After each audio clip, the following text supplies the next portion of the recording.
नमस्कार, मैं हूं प्रवीण दुबे। क्या एमपी में 24 सीटों के चुनावी दंगल की जमीन सोशल मीडिया होगा इस बार? कोरोना संकट में इस कयास के हकीकत बन जाने की पूरी उम्मीद नजर आ रही है। एमपी की सियासत में बवाल लाने वाले एक ऑडियो के बाद अब ट्विटर पर छिड़ी है वॉर। सरकार गिर जाने या गिरा दिए जाने का ऑडियो वायरल होने के बाद आज मुख्यमंत्री शिवराज सिंह चौहान ने सोशल मीडिया में ट्विटर पर एक ट्वीट किया कि पापियों का विनाश तो पुण्य का काम है, हमारा धर्म तो यही कहता है। यह बताने की जरूरत नहीं कि शिवराज के इस ट्वीट का संदर्भ क्या था। यूं सहजता सरलता शिवराज की यूएसपी कही जाती रही है, लेकिन अरसे बाद वीर रस में पगा हुआ उनका यह ट्वीट कह रहा है कि वो फिर एक बार टाइगर जिंदा है वाले फॉर्म में आते दिखाई दे रहे हैं। तो क्या एमपी में राजनीति अब पाप पुण्य के रास्ते पर चल पड़ी है? पूर्व मुख्यमंत्री कमलनाथ ने भी सोशल मीडिया के जरिए ही ट्वीट करके पूछ लिया कि जो जनता के धर्म यानी जनादेश को नहीं मानते, उनका अपमान करने वाले भला धर्म प्रेमी कैसे हुए? एमपी में पिछले 24 घंटे तक खुद गिरी या गिराई गई सरकार पर अटकी सियासत क्या आगे बढ़कर अब धर्म और अधर्म की जमीन पर आकर खड़ी हो गई है? क्या उपचुनाव में इस बार पाप पुण्य की गंगा बहाई जाएगी? धर्मी अधर्मी के आधार पर होगा प्रचार। राजनीति का यह धर्म युद्ध क्या केवल सोशल मीडिया के सहारे ही लड़ा जाएगा? सवाल हर सिरे से छोड़े जा रहे हैं और जवाब तो देना होगा, लेकिन पहले आपको दिखाते हैं एक रिपोर्ट, देखिए।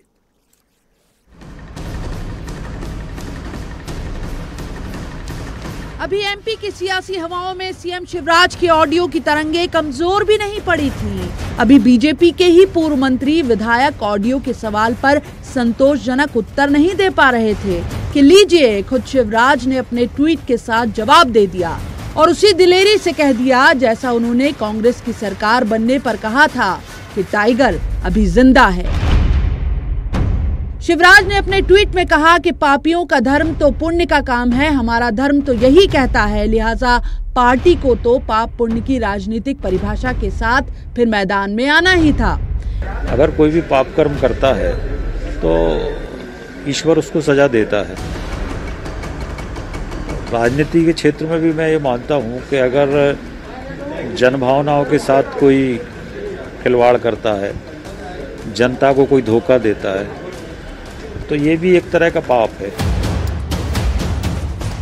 इधर शिवराज का ट्वीट आया और कुछ घंटों के भीतर ही ट्विटर पर धर्म युद्ध शुरू हो गया। पूर्व सीएम कमलनाथ ने भी उन्हीं शब्दों में पलटवार किया और कहा कि जो जनता के धर्म को नहीं मानते वो धर्म प्रेमी कैसे हो गए। शिखंडियों का सहारा लेके शिवराज भीष्म पितामह का शिकार करना चाहते हैं। शिखंडी का सहारा वही लेते हैं जो कमजोर है। धर्म अधर्म की दुविधा में बीजेपी का कार्यकर्ता भी तो आ सकता है, लिहाजा पार्टी ने 24 सीटों के उपचुनाव के मद्देनजर अहम बैठक बुलाई। नीचे तक के कार्यकर्ता तक ये संदेश भी पहुंचा दिया कि चुनाव उम्मीदवार नहीं, बीजेपी लड़ रही है। बैठक में सिंधिया खेमे से भाजपा के मंत्री भी पहुंचे। तो क्या शिवराज का ये ट्वीट बीजेपी की उसी चिंता का नतीजा है? क्या पार्टी इन 22 विधायकों को पांडवों की तरह पेश करने जा रही है? ऐसे में अर्जुन कौन होंगे, सिंधिया या शिवराज? और फिर जरूरी सवाल कि एमपी की राजनीति के इस नए धार्मिक कथानक में कृष्ण की भूमिका कौन निभा रहा है? जवाब तो देना होगा। Bureau report, news 18 Madhya Pradesh Chhattisgarh. एक बेहद खास पैनल हमारे साथ इस चर्चा में शामिल होने के लिए जुड़ा हुआ है। सबसे पहले उनका तारुफ मैं आपसे करा दूं। हमारे साथ हैं लाल सिंह आर्य, ये बीजेपी के वरिष्ठ नेता हैं, पूर्व मंत्री भी रहे हैं। लाल सिंह आर्य साहब का स्वागत है। दूसरे मेहमान कुणाल चौधरी, ये कांग्रेस के युवा और ऊर्जावान विधायक हैं। कुणाल जी का बहुत स्वागत है। तीसरे मेहमान मनीष दीक्षित, पत्रकारिता का बहुत चर्चित चेहरा है, अच्छे राजनीतिक विश्लेषक हैं। मनीष जी का भी स्वागत है। शुरुआत लाल सिंह जी से कर लेते हैं। लाल सिंह जी, ये पापियों का विनाश तो पुण्य का काम है, तो मैं जानना चाहूंगा दर्शकों के लिए कि कौन पापी, किसका विनाश हुआ है?